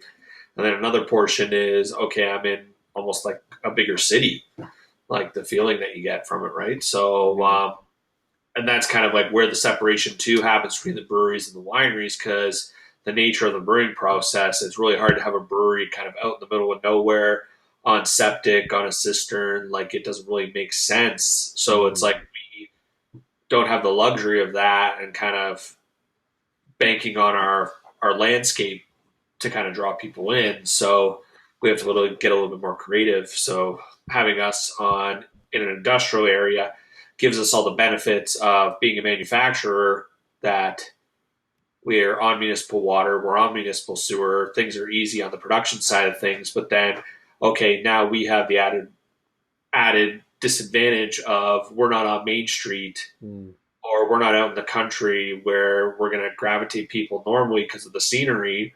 So we got to get a little creative to draw people in, where it's like, okay, this isn't going to be kind of the most picturesque experience. But hey, we got good beer, good food. You'll have a good time here. So that's what we focus on. Right. And how have you been able to? That's a really good point. Like, how have you been able to let people know? Like, how have you been able to sort of spread the word? Because that's an interesting thing. Like, when you're not on a main drag, which, to be fair, most breweries are not. Like, most breweries are out of the way and people search them out. How have you been able to sort of spread the word and get in touch with the community and let people know that you're around? So the added benefit for us is that our building does back on to the service road of the highway. Okay. So you have that going for us, but we don't have an entrance from the service road in. Gotcha. You kind of have to do a little dipsy doodle through the industrial mall. So we've put a few directionals. We're just off the main Ontario Street off the highway. So we put a few directionals in to kind of guide people to our spot. I had actually approached the highway. Oh, 10 minutes. Approaching the highway. I think those highway signs, if that's what he's about to say, I actually always want to know how that works. I'd actually approached the highway signage company about getting a directional off the highway for us, and they said our exit was saturated, so they weren't able to do it for us. We can put it on a waiting list. So I was like, okay, well, we'll try to make do with what we got and try and guide people here off the main drag. So we've been doing that. We've had the 97.7 deal, so we got a lot of traction with that. Getting the word out, especially because we launched that pretty close to our opening, so kind of coincided well. We have a dedicated social media person, Hillary, so she's killing it on the social media side of things, getting the word out there, and seems our follower base is growing exponentially, so that's good to see. And kind of little things here and there. We try to give back to the community by kind of donating to fundraisers, things like that, to try and get the name out. That's dope. The highway sign thing, I always wondered how that works. So is it a private company or is it the government or like the local city or whatever? The blue ones, right? The blue ones. It's a separate company. I'm not sure if it's government based though, but it's it's not like the Government Ontario website. And they charge you per year. Signage fees. Different ones are obviously different prices. So if you want the ones with your logo on it on the highway, those are about $4,500 each way. Okay, and then what about those ones where they're on? They're on like they've got the blue signs and they might be like Fielding Winery, Rosewood, whatever, blah blah blah. Yeah, I think those ones are significantly cheaper. I think those are more of about like $250 for the year. They're not that bad. But you couldn't even get that because it was too saturated for that exit. I've been in talks with them. They generally like to add on to ones that are kind of already existing. So because we're not really following the normal path of the wineries and things like that, there's not really one that would kind of suit us right now. So when you say that, what do you mean? Because you'll go up to an intersection and they'll have one of those where it's like, okay, you go right for this place, left for that place. So they're more interested in like, okay, could we add to that sign versus, okay, we need to get a separate sign that just has Newark on it because we're the only one around, right? If that makes sense. Yeah, I think I get it. Okay, so they're just trying to but they won't even take you as a customer for the. Because I thought that blue one was the most. Hit that down the wrong way. I always wondered if those. I always thought the blue signs were the most powerful ones. To be honest, I can't even really. I know what you're talking about, the directional ones when you're off the exit and you pull up at the thing and it would be like, gas station this way, McDonald's this way or whatever, and then this winery, and then if you go this way, blah blah blah. That's that cool. To me as a driver, that's not super important because I already know where I'm going. But if I'm driving and I see those blue ones where there's at most, maybe there's 4 stacked up, which isn't that many. And I'm always on the lookout I always look at that. And I feel like that's the one I pay attention to. So if I saw you on that blue one, on the way in, I would have known that you were there. I don't know. I feel like that's the key one for my personal experience for some reason. I just like that. Yeah. I would say I would agree. I feel like these days too, how much those things are actually helping.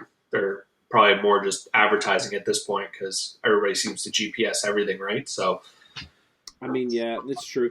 But it's more like I definitely agree with that because that's how I roll. I don't know all the areas super well, so it's like particularly coming from Hamilton, we're just in Montreal for a decade, and then coming here, I didn't know the city really. So every time I get in a car, I'm just like, all right, well, like I'm starting to get it, but whatever. I don't know if I could wing a lot of places without knowing. And also, it steers you away from traffic, so you don't fuck up and then get stuck in some sort of terrible situation. But what I do pay attention to is when I'm driving on the highway. When I used to drive back and forth a lot from Montreal to come to Toronto, I'm always seeing those ones on the highway. Not necessarily in the Niagara side of things, but I watch all the different things. I'm like, oh, we're going through Bowmanville. There's, oh my gosh, I have a blank the name of the brewery. It starts with C, but it will come up. Chronicle. You're going through the different things. You'll see all the different breweries that will know. I'm like, cool. They got the sign. Sick. All right, it's official. I don't know. Something about it, not knowing how it worked, was always super cool to me. And I'd take like a mental note. Yeah, I'm not going there right now, but I know that next time I'm there, it's on the list. And particularly for you being where you are, there's more of a chance that, I know, at least me, I will be there at some point. So to know that's where you were there, like if Andrew at Back 10 didn't tell me, I don't know how long it would have taken for us to figure out that you were there. right, yeah. You know what I'm saying? I don't know. It's very qualitative feedback, but I just think it's pretty. I just think those things are kind of cool. Yeah. Okay, that's dope, man. I like that a lot.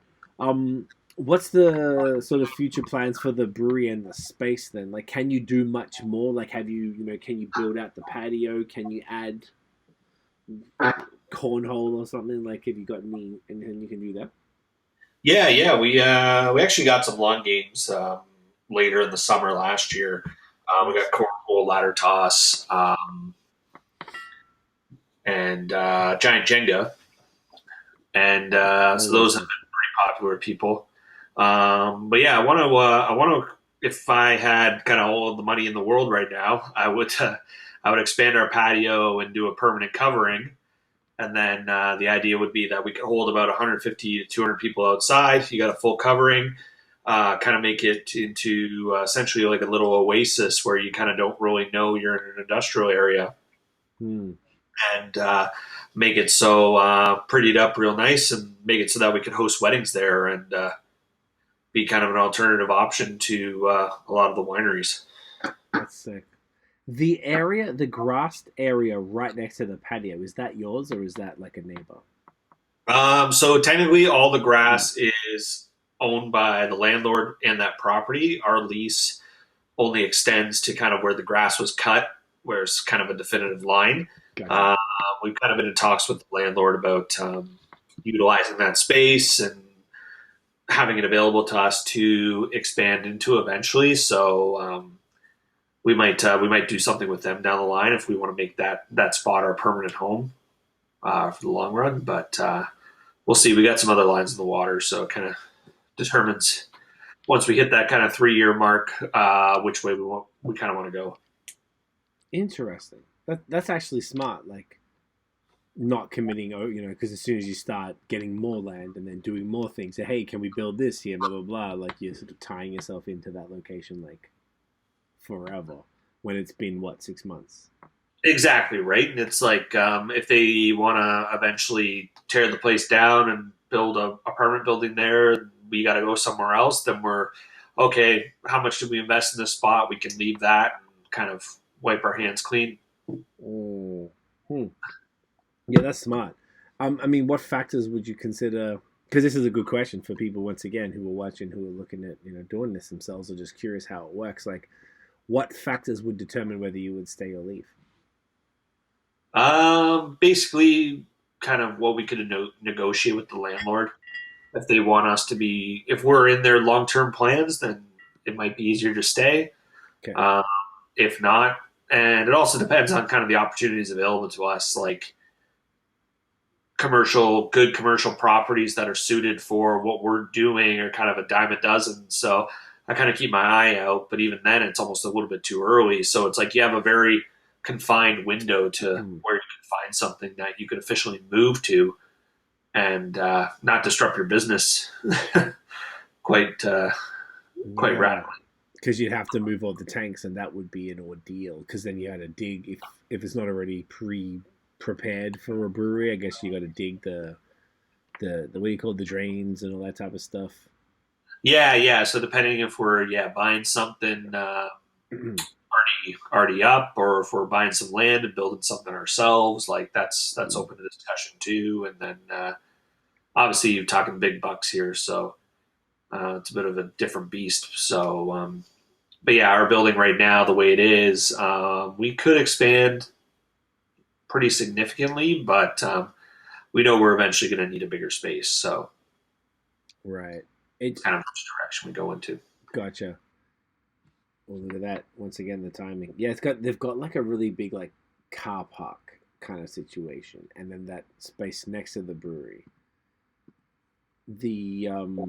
The parking lot is pretty big, and I feel like there might be a part of it. It felt like you could possibly expand into that, like if you came kind of straight down, or if you went across a little bit, maybe. But then, like those type of additions to a building are not small. Yeah. So I see that. I guess I don't think I've really heard people talk about it like that before, and that's smart. It's just making sure, like you said, keeping your options open, and whether you are in your landlord's long-term plans. I think that's a very important thing. And I don't think I've ever heard anyone say that, because the landlords, at the end of the day, they're not just sitting on their ass. Like, they might want to do something with this property. Like, some of them are just like, cool, whatever, it's taken. Yeah, man, go nuts. But, if they do, like you said, want to build condos on it or something like that, I mean, that changes. That could ruin everything. Yeah, exactly, right. And especially if you're a landlord, your landlord could be somebody that's like in their 60s, 70s, that property is their retirement fund. So they could be looking to sell that, and whoever buys it, you're kind of at the mercy of what they want to do with it. So that is the problem with renting, I guess, particularly a space like that. Did you have to physically like do the usual and dig the drainage and all that type of stuff, like do concrete work and shit? So we did a little bit of concrete work. So the building we actually got had floor drains in it, which was nice, but they were just single floor drains, so we had to convert them to trenches. So that was one of the main projects we had to overcome, and then we had thought about doing some more drainage, because the way our configuration originally was, we had the kitchen in one spot, but there was no plumbing over there, so we would have had to dig, cut the concrete, put plumbing in for a sink near where the kitchen would be for the health department. So we had to kind of rejig things and change out the layout, and that's how we got to the layout that we have now, because all the plumbing is behind that wall where the kitchen is. Gotcha. Damn, the health inspectors really or the city really determining how shit goes, eh? That's crazy. Yeah. There's certain aspects they don't bend on, so go do what you got to do. Interesting. Okay, I never really thought of it all like that. Very cool. Shall we hit the Dunkel as we bring it home? So this is the OG, the flagship, where it all started. Come here. There she is, right there. Look at that. Glorious. Tell us about the Dunkel, man. I mean, this is a style that I think is phenomenal, and I feel like not super common. As you said. Yeah. So German style brown lager, Dunkel's German for brown. Oh shit. Or sorry, not brown, dark. Dark. Okay.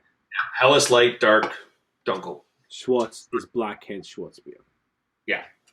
Yeah. So we wanted to kind of find a beer in that space, kind of between light lager and stout that is kind of leaning to one side, but pretty much like smack dab right in the middle.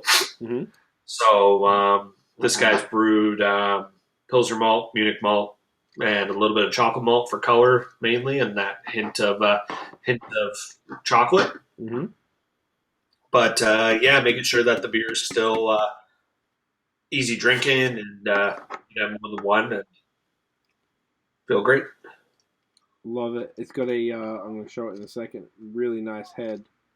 On this, I had this on tap at the brewery, and it was fantastic. I remember the girl said to me, she's like, "Oh, it's like a dark lager." I'm like, "Yeah, it's all good." But I thought it was interesting that you had to tell somebody that, and I was like, it kind of comes back to what you were saying earlier, that sometimes people are a little bit scared of something, and you do have to warn them that yes, it's a lager, but it might not be what they're picturing. You know. So, cheers, brother. Yeah, cheers.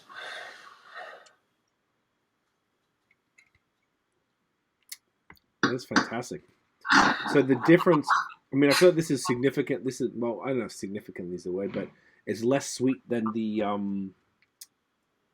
Oktoberfest or than the Märzen, and it's definitely, it's drier, more bitter, less of that sort of like super toffee malt. Like it's still toasty and roasty, but it's not like that caramel as much. So it's technically supposed to be a brown lager. So it's like darker than it almost kind of looks like a brown ale, to be honest. Yeah, exactly. So I always describe them like, like Lamber lagers. They said it's like caramel, toffee, sweet. Mm-hmm. It's like this is just more toasty. Yes. I can definitely get that, and I think it's kind of cool, man, that you have like a Dunkel as a flagship, because I feel like it's like, I know that I always appreciated Silversmith that you were talking about earlier. Their black lager is fantastic, and we had Chris on the pod, and he was talking about you go to a beer festival and people coming up and wanting to try a beer, and they're like, "Oh, black? Oh, no!" Like, no, trust me, just try it. It does not taste like a Guinness. It's very different. And then people are like, "Oh, wow, this is great." I imagine there, similar challenges with a beer like this, because it's really not that different as far as like color wise. I mean, it's more brown than black, but equally as potentially scary to somebody who wants clear, fizzy yellow water, which obviously is incredible stuff. Is that something that you typically would have to do when people do want to do a sample, or do you like, hey, look, just try this 2 ounces of it, and trust me, you'll want to grab it? Yeah, most of the festivals and stuff we've been to, it's kind of like we'll generally take kind of the Helles and the Dunkel, and then you kind of have that light or dark option. And I find like a lot of people gravitate towards the dark. I feel like it's a growing niche, and a lot of people too, especially like when we're out selling. A lot of bars and restaurants don't really have something kind of in this range. So they'll have like all their light lagers, and then they have like either Guinness or a stout, craft stout, or a craft black lager. But there's never really anything in this realm. So this, I find, kind of gets the people that it's like, oh, like I want something like a Rickard's Red, or like something a little bit dark, but not, stouty. Right. So it scratches that good medium. That's a good point. Do the licensees typically want to fill that gap? Like, is that something that they're looking for, or they don't know that they're looking for it until you present it to them? Being that there's not, like, they're not getting overwhelmed by a style like this every day. Yeah. I feel like it is. A lot of places, like that dark option, but I mean, like at the end of the day, like every place is different, every manager is different, and you have to kind of learn to roll with whatever they're thinking. And I've gone to places where they only do light beers, and the thought of having a dark beer is like a big no-no. So it's like, okay, well, we won't even venture down that path. So right. Yeah, But it's a especially too, if places have just like beers, and it's like, okay, like you have nothing even close to dark. Like it's this is gonna fit like a niche where somebody that doesn't drink light beers will order this, or they'll order nothing, right? So like you said, and I don't know why I forgot Rickard's Red existed. I hadn't thought about that for quite a while. But it's almost like it's hitting that amber market, even though it's like slightly darker than an amber. It's still hitting that, and from what I understand, there's still a pretty significant, portion of people who do enjoy a good amber lager. It's really big in Quebec too, like amber ales. They call them Roos out there, which I guess is a combination of Irish red and cream ales, from what I understand. Um, there, like so many breweries do them to this day, and it's super popular across the province. So I always like kept that in mind. Like ambers, as much as it sort of didn't get the popularity that the lighter ones got, it was always sort of they have their market. I feel like this could convert. my dad like religiously. Oh, we hit that time. I want to hear what his dad does. Shouts to the flags in the background. See, Australia, Canada, right there. You like that shit? Yeah. Yeah, my dad like religiously drank like Rickard's Red. Anytime we go to a bar or restaurant, he'd be like, "Oh, what do you have on tap?" And they'd be like, "Rickard's Red." He's like, "Yep, I'll drink that." And yeah, just like something a little bit darker. And yeah, because Molson brews Rickards. So when I was at Molson, they actually had I don't know if you ever had it, but they had Rickards Dark. So basically, because they brewed high gravity there, so you would go, the tanks would be about like 7% Rickards Dark, and then I basically describe it as kind of like a chocolatier version of our Dunkel. Okay. It was just so good coming straight from the tank, and just at 7%. But yeah, it was a great beer that they got rid of. So That's a shame. but you never saw it in bars. Like it was only ever at the beer store, and yeah, I got that like religiously for a bit when I worked at Molson with my discount. Love it. It's not. I guess it's a style that's a little more, once again, like a little. It's not going to be the one that everyone's drinking. It's always going to sort of convince people. Like I can see why it wouldn't always be on tap or always wouldn't be available. So it's a bit of a different. Yeah, and particularly even back then when you were there, it was like 7-8 years ago, right? So it was like, an absolutely completely different time. But I feel like there's more of a chance of, a style like Dunkel actually sort of getting a bit of traction and, making some noise and converting some people, because it's like I feel like if I hadn't seen it with Silversmith, with them really leaning into the black lager, and I thought that was just such a, I can't seem like a ballsy move, but it's a great beer and they've really gone into it. And I feel like since you've been there, and that you could, you guys have really like hung your hat on the Dunkel, and I think that is super cool because it is so unique. It's very memorable and it's a great beer, and I feel like it really could convince a lot of people, even if there's still a lot of people still drink Rickard's Red, I would imagine, or similar styles. Yeah, and I feel like it bridges that gap like very well, where it's like you could get stout drinkers drinking the Dunkel, and you could get amber lagers people drinking the Dunkel. So it's like we have that where it's like, hey, you don't have anything dark on your menu? Well, this can be your dark option. Oh, you already have like Guinness on the menu? Well, this can kind of be your midway option. That's awesome. It's like, yeah, you're kind of hitting all those markets.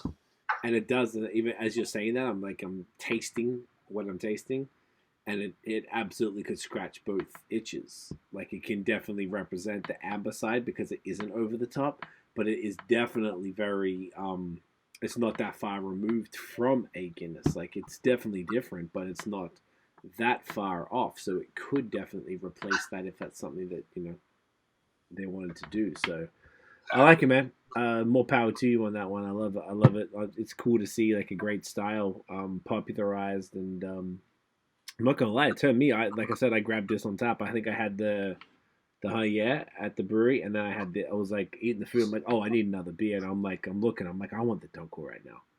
I just wanted like a nice darker lager, and it was once again, hot as shit, tank top, vibe, and everything was great, and it was perfect with the food, and which is super important because I think a beer like this is so.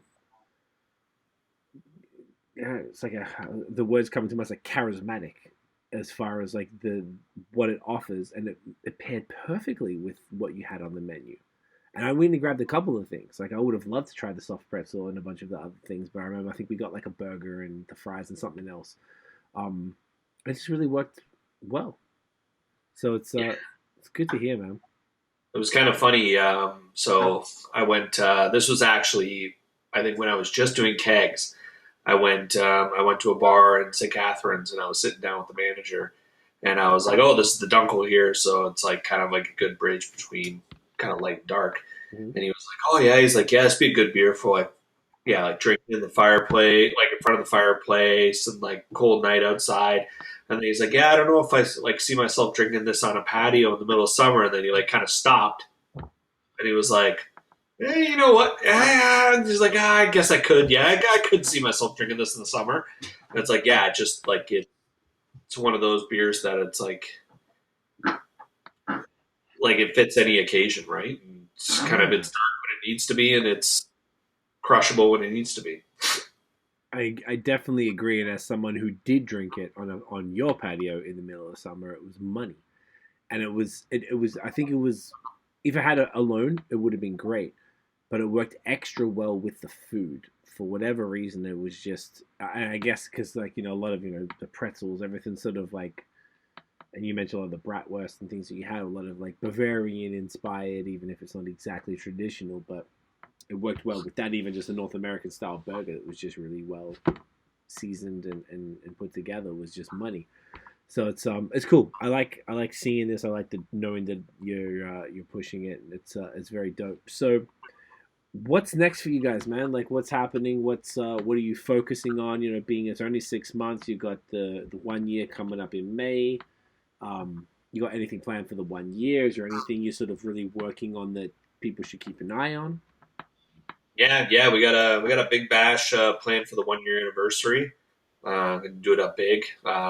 Makes it easy too because it's on May 24th, so that's awesome. We got a lot of live music events. Oktoberfest is gonna be bigger and better next year and every year, and then we have our Stein Club. So when you come into the brewery, you can purchase your Stein to sit on the wall for you whenever you come in.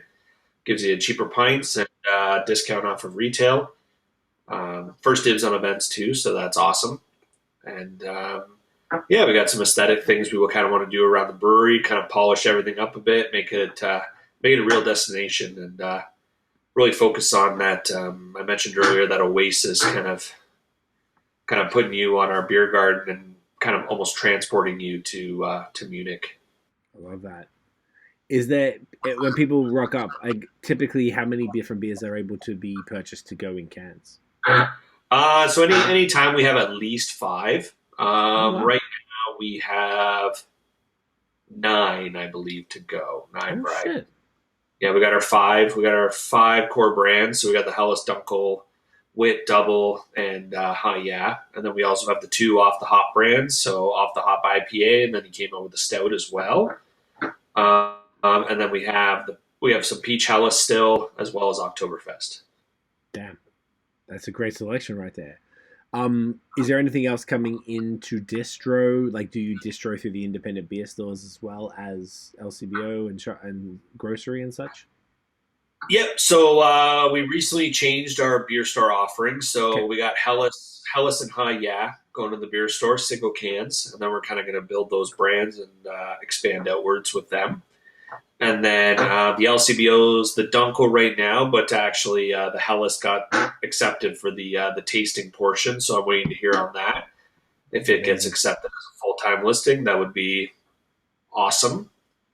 And then, yeah, we're focusing on those 3 brands for distribution for the most part. But if we have some licensees that are kind of looking for something that's a little bit off the beaten path, we have our specialty brands that we can make available to them. So we're looking to launch a beer club. I'd like to do that next year as well.